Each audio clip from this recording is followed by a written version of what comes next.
Irmãos, antes de abrir a palavra de Deus e pregar, eu gostaria de dizer meu obrigado. Amanhã nós estamos indo embora, então antes de falar a última palavra, eu queria agradecer em primeiro lugar pelo pastor Paulo Júnior, pelo pastor Danilo, que foram me encontrar em Limeira, dirigiram daqui lá para me conhecer, conversar e nós começarmos nosso contato. A disposição deles de irem atrás foi muito surpreendente e eu agradeço a Deus pela amizade de vocês, conhecer pastor Cunha, pastor Sandro, os demais aqui da igreja. Muito obrigado a todos vocês que receberam a mim e minha família com carinho, com amor. Eu falei que é um privilégio conhecer irmãos de outros lugares e nós temos experimentado isso. Então minha palavra de gratidão. Mas agora eu quero falar da coisa mais importante. Abra sua Bíblia em Abacuque 3.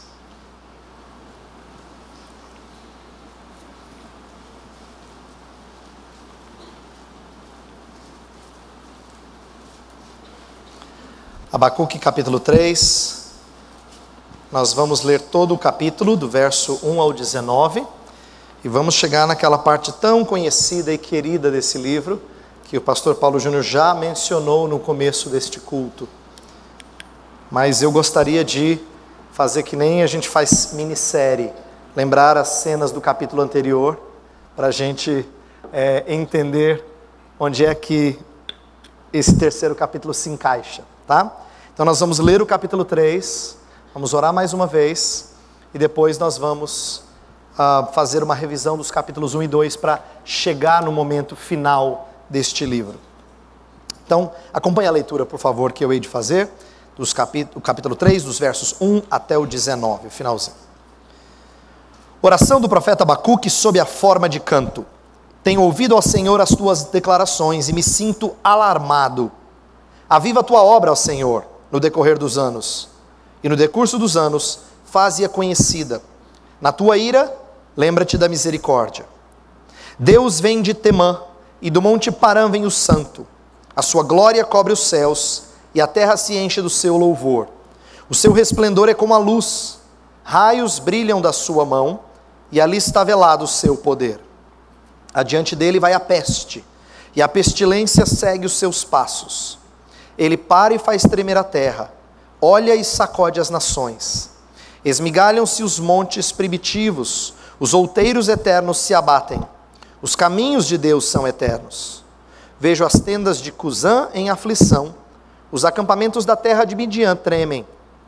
Acaso é contra os rios, Senhor, que estás irado? É contra os ribeiros a tua ira, ou contra o mar o teu furor, já que andas montado nos teus cavalos, nos teus carros de vitória? Tiras a descoberto o teu arco e farta está a tua aljava de flechas. Tu fendes a terra com rios, os montes te veem e se contorcem.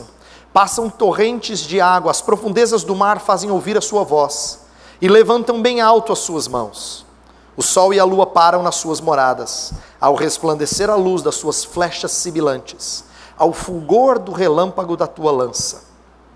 Na tua indignação, marchas pela terra, na tua ira, calcas aos pés as nações. Tu sais para salvamento do teu povo, para salvar o teu ungido. Feres o telhado da casa do perverso e lhe descobres de todo o fundamento. Traspassas a cabeça dos guerreiros do inimigo com as suas próprias lanças, os quais, como tempestade, avançam para me destruir. Regozijam-se como se estivessem para devorar o pobre às ocultas. Marchas com os teus cavalos pelo mar, pela massa de grandes águas. Ouvi-o e o meu íntimo se comoveu.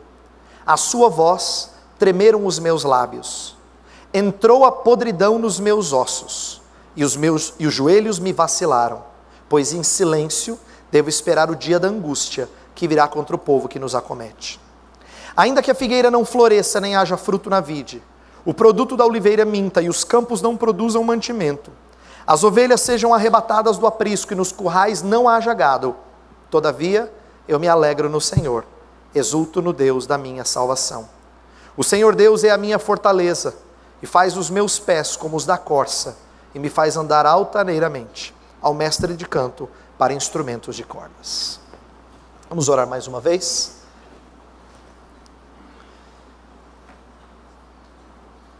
Senhor Deus, nosso Pai, nós estamos aqui mais uma vez com Tua palavra aberta, precisando da iluminação do Teu Santo Espírito, para que esse texto já conhecido de muitos de nós, se torne mais uma vez palavra viva, espada cortante, que penetra o nosso interior e desafia nossos conceitos e consola nossas angústias e fortalece os que aqui estão fracos.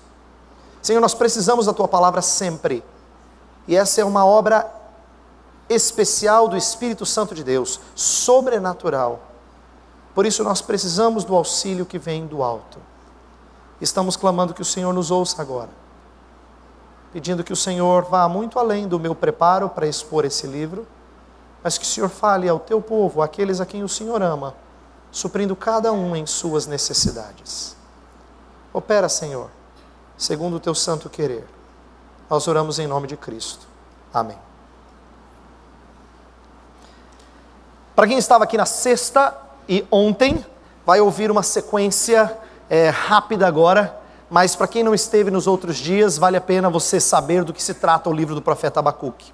Eu tenho exposto esse pequeno livro a partir da questão chamada o problema do mal. O problema do mal é algo que desafia não só as pessoas que são céticas a criticarem o cristianismo, não só os leva a criticar, mas balança os cristãos que enxergam tanto sofrimento no mundo e questionam se Deus de fato é todo poderoso e todo bondoso, porque Ele permite que haja tanto mal ao nosso redor, seja mal físico, doenças, catástrofes, calamidades, ou seja esse mal moral, isto é, maldade humana, pecados praticados por corações ímpios.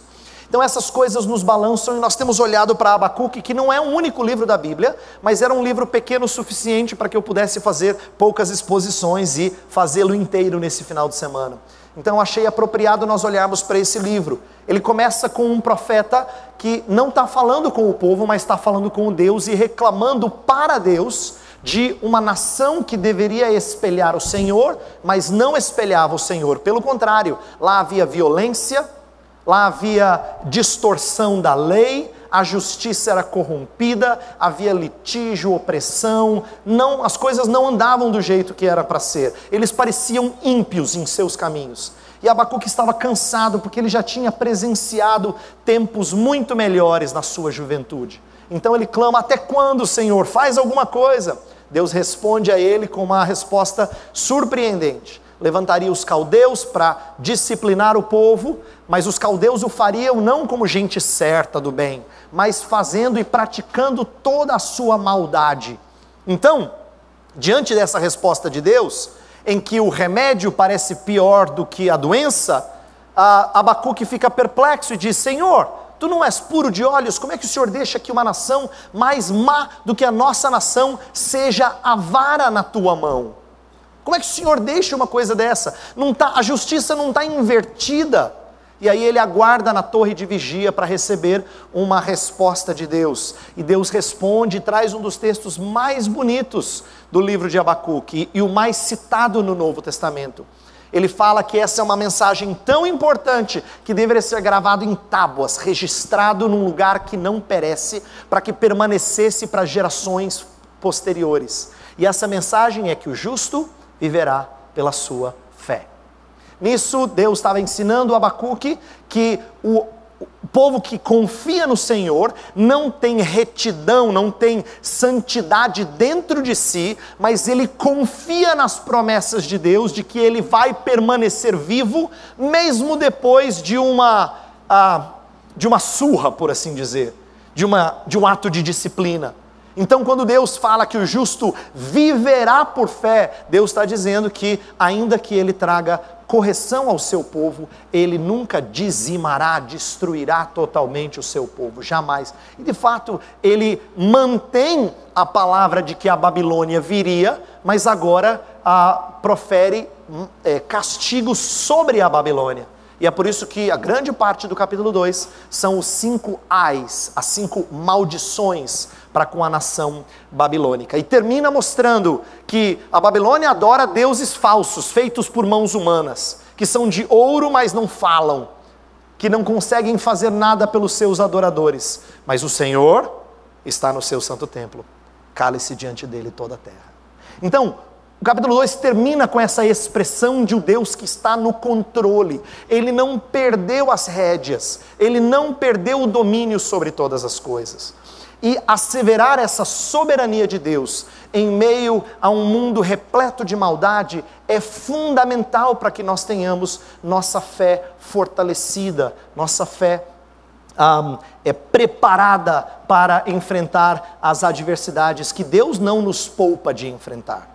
Inclusive, isso me faz lembrar um filme que eu assisti há um tempo atrás, com um ator que vocês conhecem, não é nem pelo ator que eu estou citando, é por causa de uma cena que eu acho muito bonita. Lembra do tal do Jean-Claude Van Damme? Um ator de luta tal. Ele faz num filme uma coisa muito curiosa. Ele vai levar 2 filhos para assistir um jogo de hóquei, e lá ele é um bombeiro. Tem um momento que a filhinha dele fala assim: papai, eu preciso ir no banheiro. Aí ele, agora? Então deixa o menino lá na arquibancada e vai levar a menina no banheiro. Mas ele fala algo muito sério para o menino. Ele fala olhando nos olhos, fala assim: presta atenção, não saia daqui, aconteça o que acontecer. Você entendeu? E o menino falou: tá bom, papai. Estava lá o menino sentado na arquibancada. Pois quando o ator principal vai levar a menina para o banheiro, acontece toda a história do filme, que tem bandidos lá naquele ginásio que está tendo o jogo, e começa a ter tiroteio, e prende um, e prende outro e tal, e destrói tudo. No final do filme, não é só tiroteio, o ginásio está caindo abaixo. As pessoas começam a ficar tão desesperadas, todo mundo sai atropelando um ao outro. E aí assim, perto do final do filme, o ator principal, o Jean-Claude, vai lá, volta, imaginando que não vai encontrar mais o filho, porque ele se perdeu na multidão, está lá o menino sozinho, chorando, sentado na cadeira. E aí quando o pai chega, ele está lá em lágrimas, dizendo: papai, eu não saí como o senhor me pediu. Aquela cena me marcou muito, porque Abacuque está mais ou menos assim. Deus não falou para ele que não vai ter disciplina. Deus confirmou que viria disciplina. Mas ele disse: o justo viverá pela sua fé. Você fica sentado aí. Não sai de onde eu te pedi. Ele ficou. O capítulo 3 é uma resposta de quem acreditou na palavra do Pai. E ficou sentado mesmo quando o ginásio estava caindo abaixo. Abacuque vai nos ensinar que responder à promessa de Deus é confiar em meio ao temor. Não pense você que nós somos super crentes, que nunca temos medo. Não pense você que nós temos que passar pelas aflições desta vida como se não nos afetasse.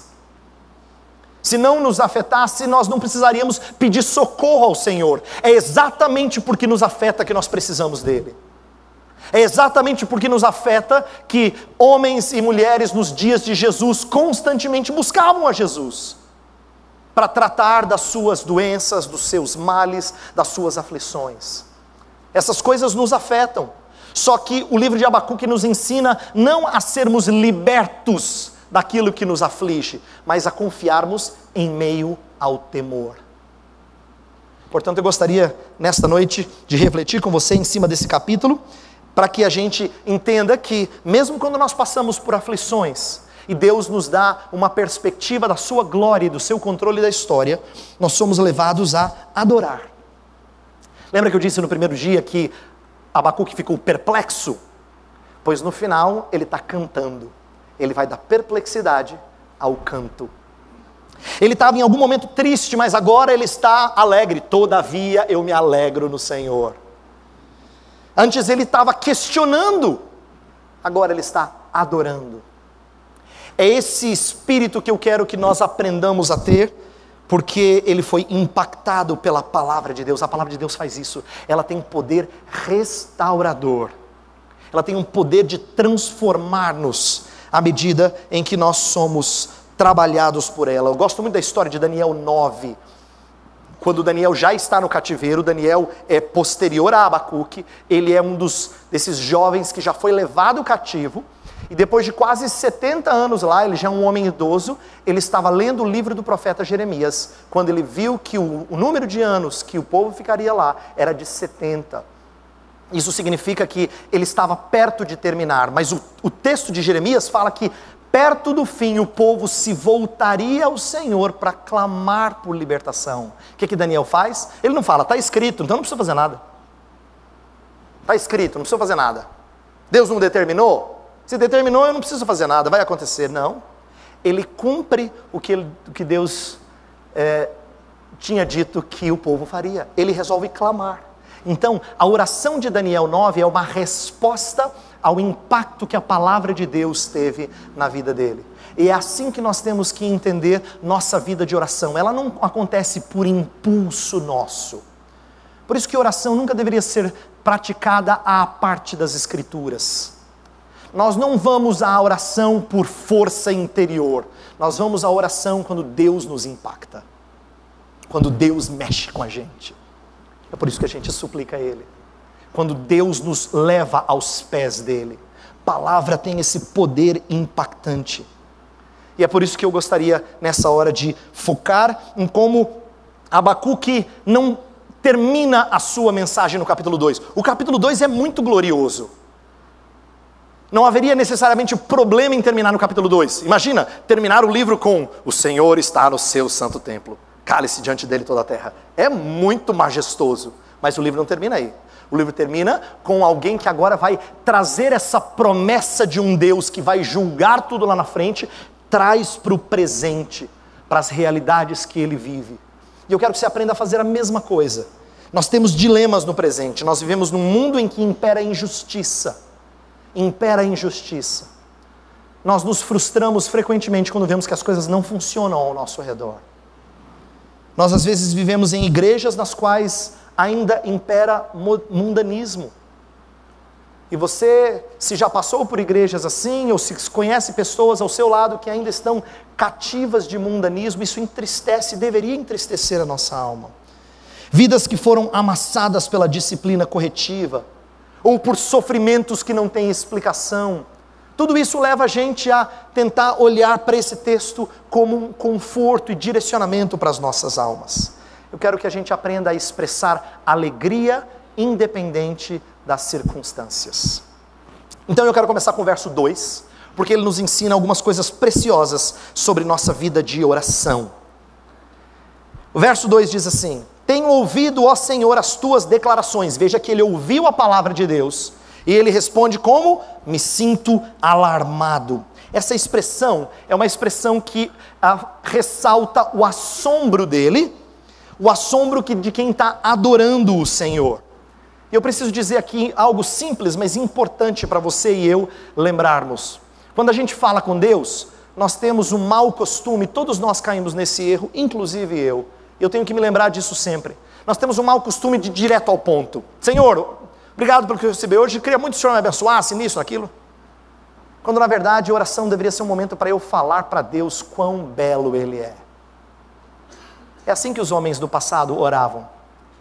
Nas Escrituras sempre tem orações em que ele começa assim: ó Senhor, Deus da aliança, Deus de Abraão, de Isaac e de Jacó, que cumpre as tuas promessas. Ó grande e imutável Senhor. Isso é falar para Deus das belezas dele. Jesus ensina a gente a orar assim. Quando ele dá um padrão de oração para ensinar os discípulos como a orar, a oração começa com uma adoração. Pai nosso que estás nos céus. É alguém que é próximo de nós para que a gente chame de Pai, mas ele não é igual a nós, porque ele está nos céus. Eu falo com alguém totalmente diferente e mais poderoso do que eu. Essa é uma coisa que nós temos que aprender acerca de oração. Oração é o momento em que nós adoramos ao Senhor, porque a adoração não só engrandece o Senhor, ensina pra gente como é que a gente tem que agradecer, ensina pra gente como é que a gente tem que suplicar. É porque o Pai nosso está nos céus, e a glória dele é que vale em primeiro lugar, é que a continuação da oração que Jesus ensinou é assim: santificado seja o teu nome, venha o teu reino, seja feita a tua vontade. Depois é que vem o pão nosso, as nossas dívidas, livra-nos do mal. Jesus está ensinando a orar. A gente começa a orar sempre adorando e exaltando esse Deus grandioso. Mas depois do momento de adoração, a gente vê Abacuque fazendo duas petições. E não é problema pedir não, viu? Não pense que pedir é errado. Tem gente que no Brasil foi ensinado de maneira errada. De vez em quando um brasileiro fala para você assim: ó, tem tanta coisa que eu nem peço mais. Nem peço, só agradeço. Ele achando o mais crente do mundo. Não é. Não é. A oração de Jesus tem uma frase de adoração e 6 petições. Tá? Pedir não é errado, o Senhor gosta de presentear os seus filhos, mas Ele quer que a gente aprenda a pedir coisas que combinam com a glória dEle, com a redenção dEle para a nossa vida. Mas Ele se deleita em ser alvo das nossas petições. E aqui nós temos 2 petições muito particulares. Uma é por renovação e a outra é por misericórdia. Então vamos falar da primeira. Renovação está no meio do verso 2, fala assim: aviva a tua obra, ó Senhor, no decorrer dos anos, e no decurso dos anos, faze-a conhecida. Aviva a tua obra. Essa ideia de avivar, de trazer à vida, parte do pressuposto de que tinha morte, tinha algum tipo de aspecto necrosado no povo de Deus. E aqui que a gente precisa entender avivamento de uma maneira mais bíblica e menos floreada. Avivamento não é necessariamente expressão de gritaria, ou dons espirituais, ou estilo litúrgico, ou fortes emoções, ou grandes multidões. Não necessariamente. Avivamento é experimentar quem estava quebrado, quem estava sem vida, e agora tem vida. E nas vezes em que Deus fez isso na história da igreja, Ele sempre fez isso em escala maior, mas Ele nunca fez algo totalmente diferente do que Ele sempre faz, que é trazer vida. Então quando Abacuque está pedindo, Senhor, aviva a tua obra, ele está dizendo assim: Senhor, nós que somos um povo que te deixou, faz a gente viver de novo. Sabe uma coisa bela de avivamento, que pouca gente enfatiza? Avivamento na história da igreja sempre é precedido por quebrantamento, por confissão de pecados, sempre. Ninguém é avivado que não seja quebrantado, que não seja humilhado, que não seja moído. E aqui Abacuque foi moído. Ele chegou para Deus com uma proposta. Talvez ele quisesse a volta daqueles dias áureos lá do rei Josias. Deus deu outra solução, mas ele sabe que Deus pode trazer vida. E trazer vida aqui significa trazer arrependimento, quebrantamento, e mediante a disciplina que vem da Babilônia. Então é importante que a gente aprenda que avivamento é precedido por um período de quebrantamento. Mas o que Abacuque está pedindo quando ele fala aviva a tua obra no decorrer dos anos, no decurso dos anos faz-a conhecida? Ele está pedindo assim: Senhor, o Senhor já falou para a gente que vai vir juízo, e o Senhor falou que depois vai vir juízo, primeiro disciplina sobre nós, depois juízo sobre os caldeus. Nesses anos todos, age como o Senhor agiu no passado. Ele está clamando para que Deus volte a fazer aquilo que Ele fizera durante o período que o povo foi tirado do Egito e foi conduzido para a terra de Canaã. Então ele espera que Deus haja com a mesma glória que o fez em tempos passados. Isso aqui é muito interessante, porque a gente vai ver daqui a pouco que a descrição do capítulo 3 é de quem enxerga Deus assim. Então ele pede: Senhor, o Senhor tem poder para todas as coisas, eu sei que o nosso povo está arrebentado, está repleto de pecado, mas aviva a tua obra, Senhor. E eu acho lindo ele dizer: aviva a tua obra. Quando Abacuque ora assim, ele está fazendo algo parecido com Daniel naquela oração de Daniel 9. Daniel fala assim: Senhor, restaura a tua cidade, que se chama pelo teu nome. Em outras palavras, Senhor, isso aqui não é nosso, não é meu, Senhor. Isso é teu, é o teu nome que está em jogo. Trabalha, Senhor, para a tua glória. É povo teu. Faz por tua honra, Senhor. Esse tipo de interesse exalta o Senhor antes do que a si próprio. E o pedido de avivamento de Abacuque é muito belo, muito apropriado, porque ele tem Deus em mente. O segundo pedido é um pedido por misericórdia. No finalzinho do verso 2, ele fala assim: na tua ira, lembra-te da misericórdia. Eu acho esse texto extraordinário. Essa segunda parte do verso 2, foi o primeiro estudo bíblico que eu dei na minha vida, de tanto que esse texto falou comigo. Por quê? Porque Abacuque precisava apanhar, ele e o povo. Você entende o que eu quero dizer, né? Eles precisavam apanhar. Mas ele sabe que, embora Deus não vá tirar a vara, Deus pode ser misericordioso, e frequentemente Ele é. Então ele fala: na tua ira, tem misericórdia da gente. Na tua ira, olha com favor para o teu povo. Por que ele fala isso? Porque Deus já fizera isso no passado. Deixa eu lembrar de uma história que você conhece, mas com perspectiva que talvez você não tenha atentado. Quando Adão e Eva foram ordenados por Deus por não comer o fruto da árvore do conhecimento do bem e do mal, Deus disse: no dia em que comeres, certamente morrerás. Quando eles comem, eles morrem?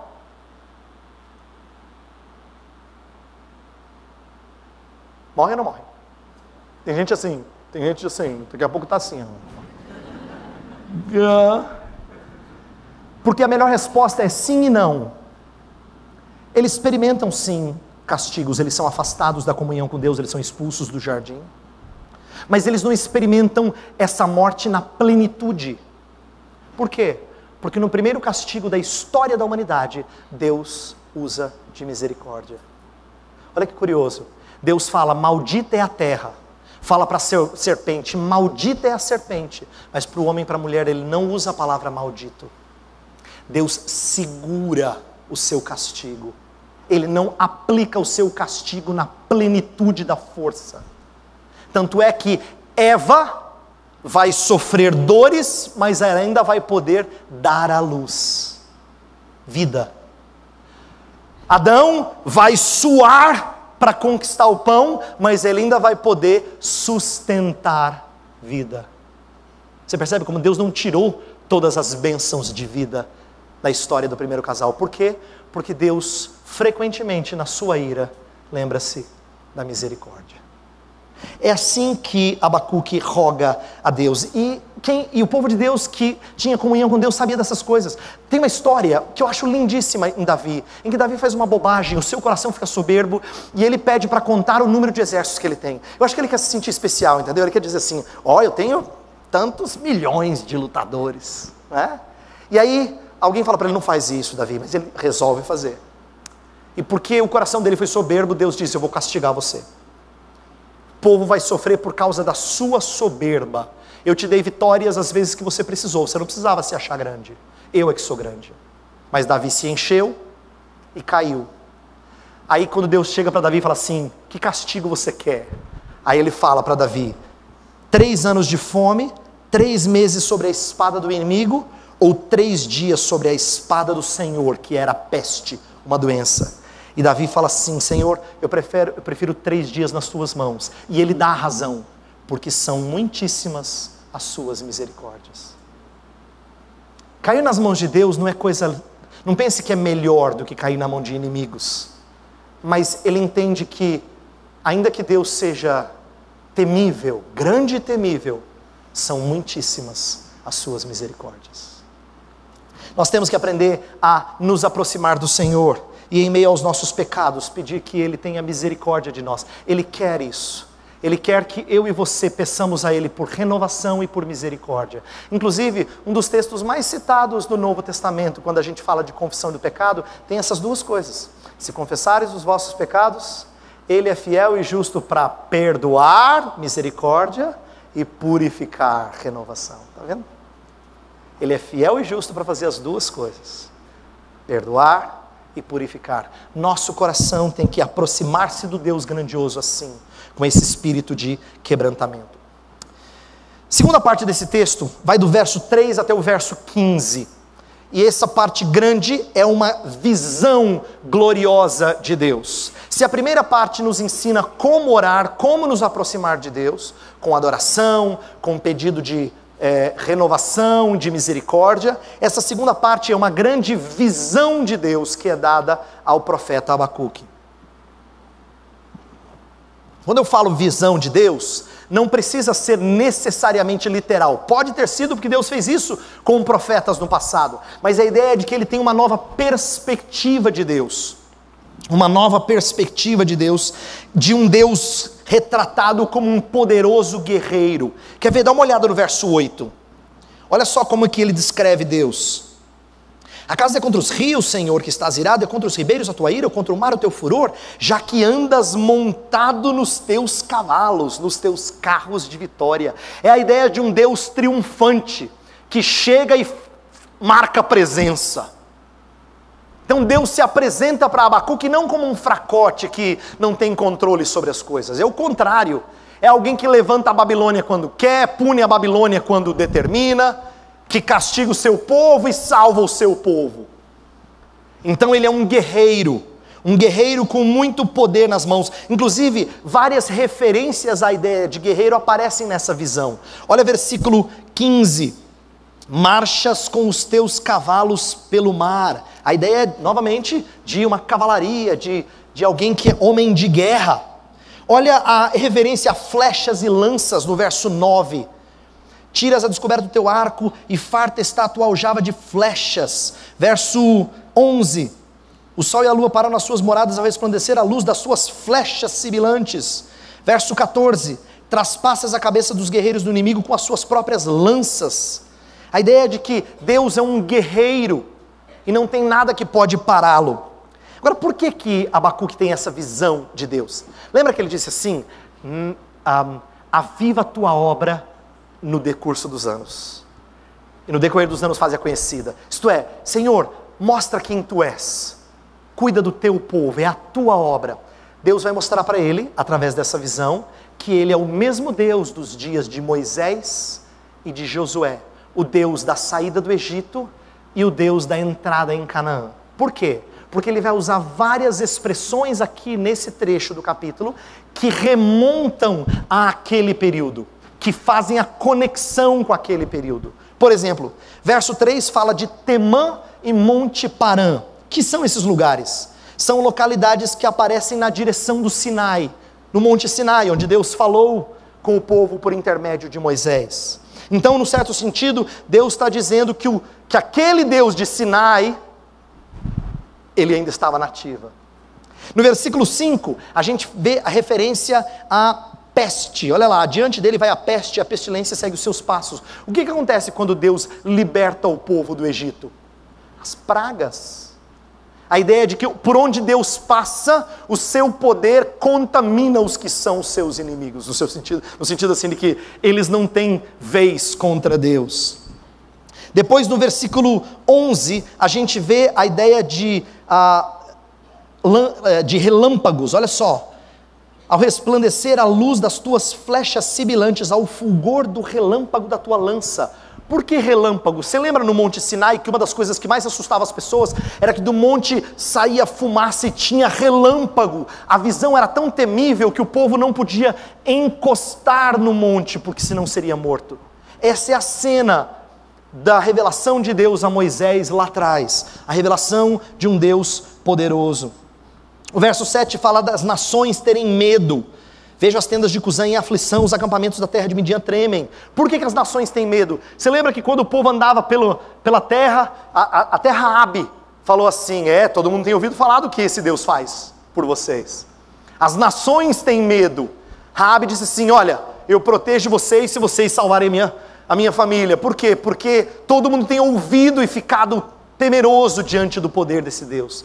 Então, as mesmas coisas daqueles dias... No versículos 9 a 11, tem uma alusão a cruzar o mar vermelho e ao sol parar, como parou nos dias de Josué. O que isso significa? O mesmo Deus daqueles dias que se mostrou poderoso, se mostraria mais uma vez. E sabe por que é interessante eu destacar isso a você? Porque uma das melhores maneiras de nós sermos encorajados em meio ao sofrimento é quando a gente relembra os gloriosos feitos de Deus no passado. Essa é uma das maneiras mais saudáveis de nós combatermos nossa aflição e o sofrimento que nos cerca. A gente precisa lembrar dos feitos de Deus no passado e de que Ele pode nos sustentar, porque Ele já mostrou fazer isso no passado. Essa visão de Deus é o melhor combustível para fortalecer a nossa fé. Isso aconteceu com vários fiéis no passado. Eu vou dar alguns exemplos que você conhece. Lembra que Isaías tem uma visão de Deus num alto e sublime trono, onde tem as palavras santo, santo, santo, que a gente cantou hoje. O que essa visão de Isaías nos ensina? Isaías entra no templo para pedir socorro ao Senhor, porque foi o ano em que o rei Uzias morreu. E o rei Uzias tinha sido um rei por 52 anos de reinado, muito tempo. E ele morre e agora a nação fica meio desnorteada. Entra Isaías no templo para pedir socorro ao Senhor. Quando entra lá, a impressão que dá é que a terra não tem rei. Pelo contrário, o Senhor está sentado no alto e sublime trono. A terra tem rei.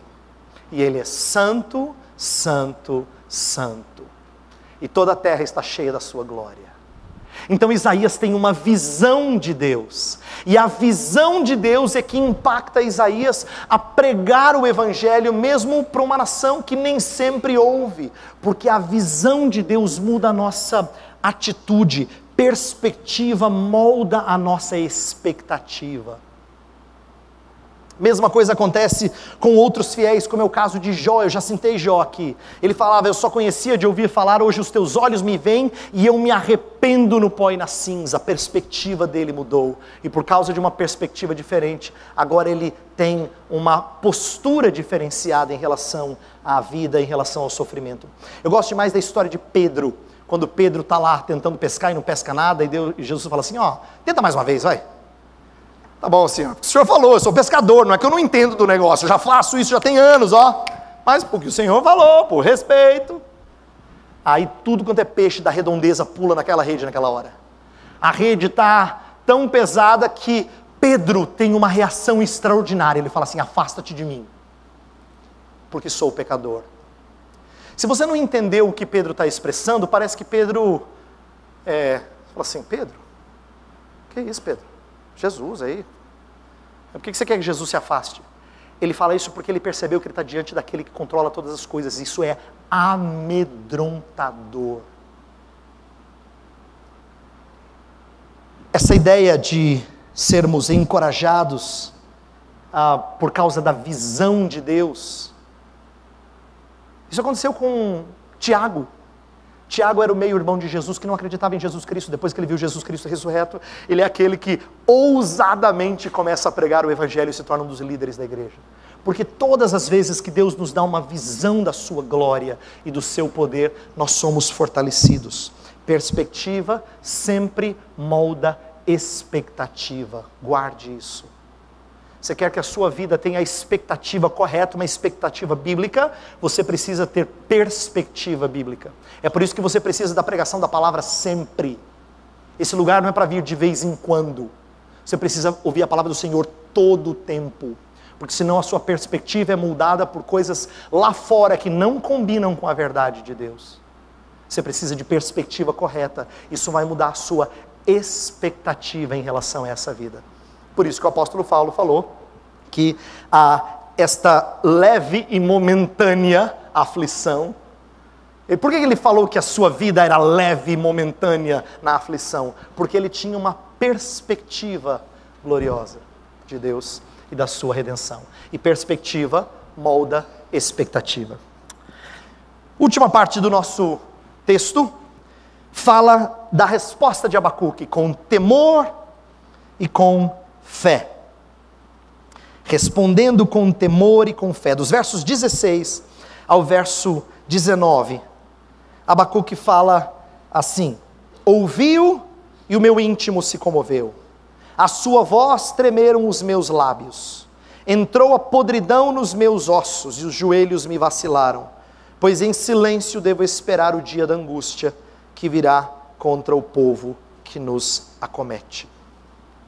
Aqui eu quero falar de uma coisa que nem sempre nós destacamos como sendo saudável, mas a Bíblia fala que é. Nós crentes não somos chamados apenas à fé, nós somos chamados também e primeiramente ao temor. Deus é chamado em vários lugares na Escritura de um Deus temível. Eu e você não podemos chegar para Deus e falar: e aí, mano? Eu estou falando isso não é porque Deus não pode ser íntimo nosso.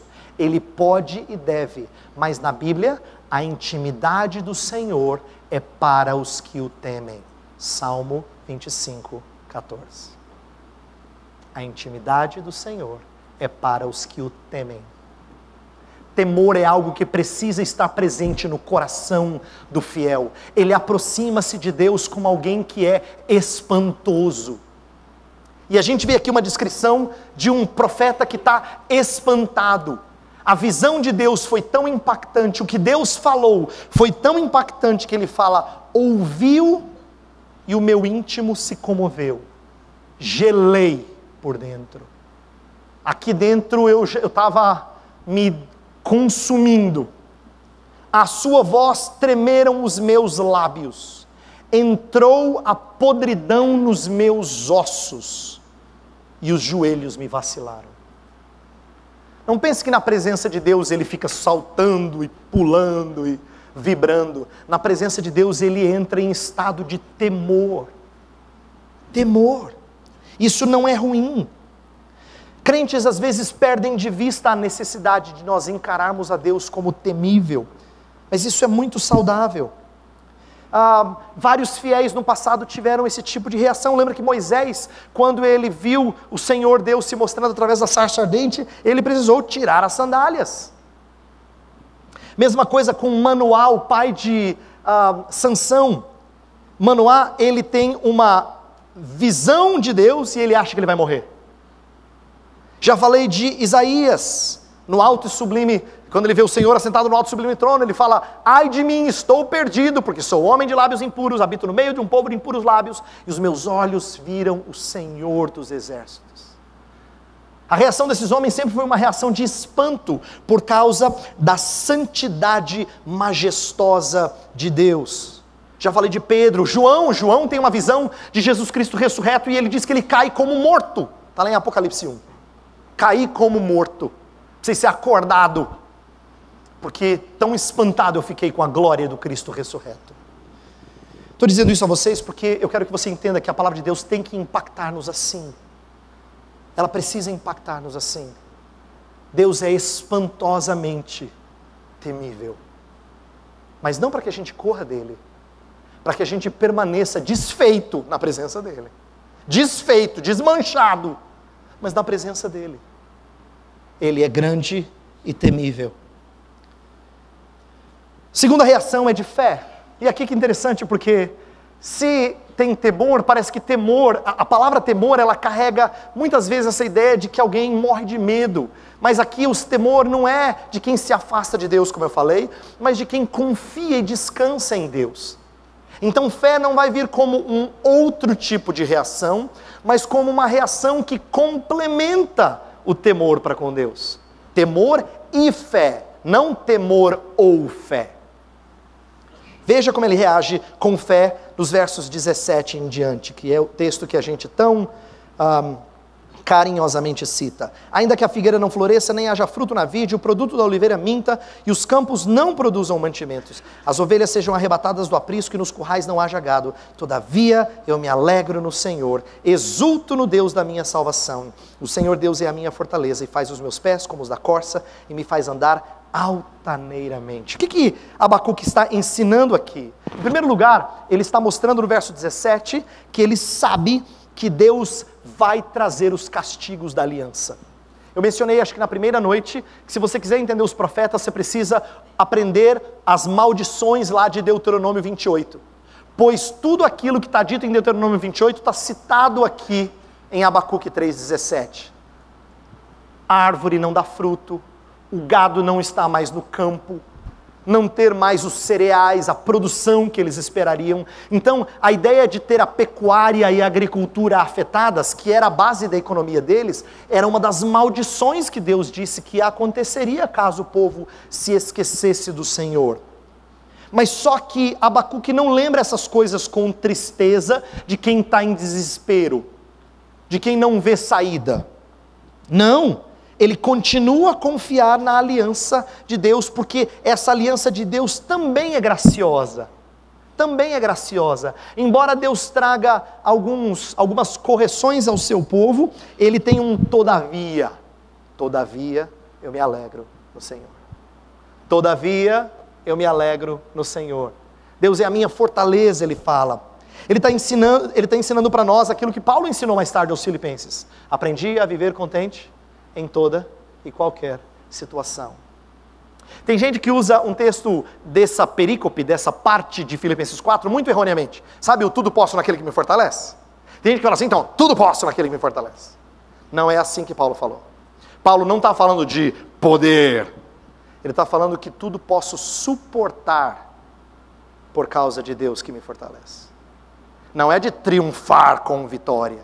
Ele fala que ele passou fome, que ele foi privado, ele fala de necessidades. O capítulo 4 de Filipenses é um capítulo em que ele expressa necessidades. tudo posso naquele que me fortalece, não é uma palavra de vitória, de triunfo, é uma palavra de perseverança em meio às aflições. Tudo posso naquele que me fortalece. Paulo disse isso e Abacuque está ensinando isso. Ele sabe que Deus pode e irá sustentá-lo em meio a essas aflições. Eu vejo uma coisa aqui muito parecida com a história de Abraão, quando Deus pede para ele entregar o seu filho. Não tinha provisão, mas Abraão confiou no provedor. Lembra quando o menino pergunta para ele assim: pai, tem a lenha, dá para a gente fazer o fogo, tem aqui um instrumento para matar, mas cadê o animal? Imagina a resposta, a dor no coração daquele pai. Deus proverá, meu filho. E não pense que o Deus proverá Deus vai arranjar um animalzinho bem na hora H. Ele não sabia dessa parte da história. Você sabe, ele não sabia. Hebreus fala que ele confiava que Deus poderia trazer o seu menino de volta à morte, mas ele tem a nítida impressão de que ele vai matar o seu menino. Ele tem a nítida impressão que ele vai matar. Mas nem por isso ele deixa de confiar no provedor. Por isso que a frase que ele mais repete ao seu filho, indo para o monte, é: Deus proverá. Deus proverá. Ainda que a figueira não floresça, nem haja fruto na vide, o produto da oliveira minta e os campos não produzam mantimento, as ovelhas sejam arrebatadas do aprisco e nos currais não haja gado, Deus proverá. Abacuque está nos ensinando a confiar no provedor, mesmo sem enxergar a provisão. Isso se traduz em lealdade ao Senhor. Isso é lealdade a Deus. Sabe, às vezes a gente acha que lealdade é confiar em Deus porque Ele tem nos dado muito. Na maioria das vezes é assim, mas nem sempre é assim. Às vezes Deus nos priva de certas coisas e pede que nós sejamos leais a Ele. Uma das histórias da Bíblia que eu mais gosto, que ilustra isso, é a história dos 3 amigos de Daniel, Sadraque, Mesaque e Abednego. Estão para ser jogados na fornalha e Nabucodonosor faz um terrorzinho. Acende a fornalha mais quente ainda e diz assim: se vocês não se curvarem essa segunda vez, eu vou jogar lá dentro. E quem é o Deus que poderá vos livrar? Aí os 3 jovens falam assim: olha, fique sabendo, Nabucodonosor, que Deus pode livrar, mas mesmo que Ele não queira nos livrar, nós não nos curvaremos. Eu acho espetacular essa frase, porque eles não sabem o que vai acontecer. Eles não sabem se eles serão queimados vivos ou não naquela hora. Mas eles dizem: ainda que Deus não queira livrar, saiba que nós não nos curvaremos. Isso é lealdade. Todavia eu me alegro no Senhor. Ainda que a figueira não floresça, nem haja fruto na vide, todavia eu me alegro no Senhor. Deus é a minha fortaleza. Ele está expressando a importância de confiar no Senhor, mesmo em meio a terreno perigoso e pedregoso. Inclusive a frase final do verso 19, ou melhor, o meio, fala assim: faz os meus pés como os da corça e me faz andar altaneiramente. É uma linguagem de que a corça, era um animalzinho que tinha leveza e podia subir para os montes na hora de um desastre aqui embaixo, de alguma enchente ou algum desastre ou algum fogo, alguma coisa. Ela subia para lugares de segurança. Então ele diz que Deus me fez assim, Deus me colocou em lugar de segurança, ainda que esteja queimando tudo lá embaixo, ainda que esteja tudo destruído lá embaixo, todavia eu fui elevado para um lugar de segurança. Os passos da corça, portanto, expressam leveza, graça e alegria. E eu quero terminar com uma coisa muito importante, porque senão eu terei passado a ideia errada para vocês. Esse texto é muito lindo, e eu amo os versos 17, 18 e 19, como eu imagino que você também ame. Mas eu não queria sair daqui dando a impressão para você de que a glória dessa fé é de Abacuque. Eu não quero falar para você: seja como Abacuque. Embora Abacuque tenha respondido corretamente aqui, ele não é o herói dessa história, de maneira nenhuma. E muito apropriadamente, Abacuque começou contando a sua história, mostrando a fraqueza dele. Ele era um homem como eu e você, que começa com a sua fé abalada. Portanto, o que faz Abacuque escrever essas palavras tão lindas no final? É um Senhor que prova testa e aprova a nossa fé. Como depurada por fogo, assim Ele faz com a nossa fé. Ele toma a fragilidade da nossa confiança nele e Ele prepara essa confiança para tempos de aflição. Só o Senhor Deus pode fazer isso. É por isso que a glória dessa história, no final das contas, sempre é de Deus. Sempre é de Deus. E o seu Filho mostra esse tipo de confiança quando Ele não foi poupado. Jesus Cristo foi à cruz do Calvário e ressurgiu, enfrentando as piores dores que nós poderíamos expressar aqui.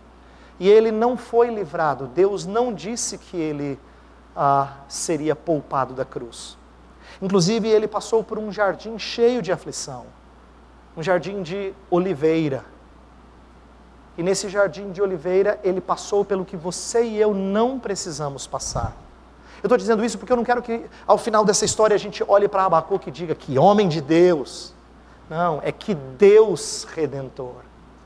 É com esse que a gente vibra. Porque é esse Deus que fez coisas grandiosas para que você e eu, fracos como somos, continuássemos sendo seguidores de Jesus Cristo. Ele pega a sua fé pequena e Ele lapida e Ele depura como faz com o ouro e Ele fortalece para que você seja perseverante até o fim. Quando você persevera, quem recebe a glória é o seu Deus. Quando você chega ao final da corrida, quem recebe a glória é o seu treinador. Não é você, não sou eu. É o seu grande Salvador. Então eu queria terminar exaltando o nosso Salvador. Ele que merece toda a glória. Feche os seus olhos.